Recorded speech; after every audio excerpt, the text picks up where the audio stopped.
A heat pump is basically, think of it as an air conditioner that's blowing cold air off to the inside during the summer.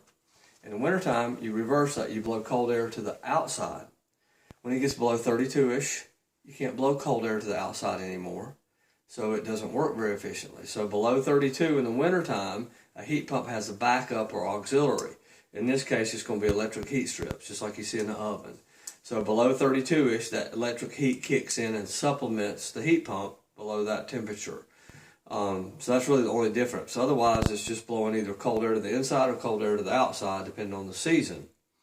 And that's it. So the second thing is, if you tend to turn the thermostat up more than 3 or 4 degrees, a lot of them are programmed that they'll add that supplemental heat because they think you're trying to get there quick.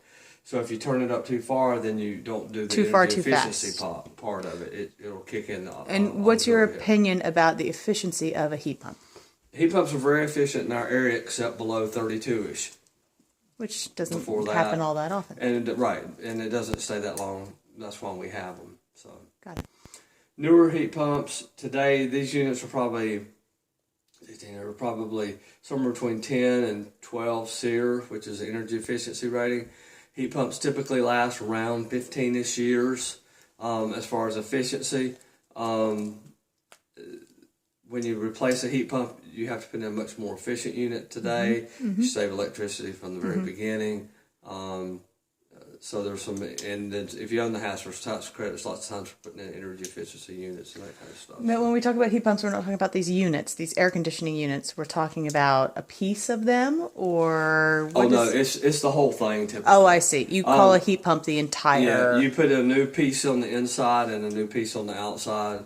And typically, I believe these are R22 Freon. So today we're using R410. It's even a newer Freon. That makes them more cost effective because old Freon costs more to use now because they've discontinued it. So typically you can't even use the line set. You have to have a different line set for that too. So it's just more efficient to replace the whole thing. And a heat pump. Whereas a furnace, you're different because you got a furnace and you got an air conditioner component that you can take out and that kind of stuff. So got it.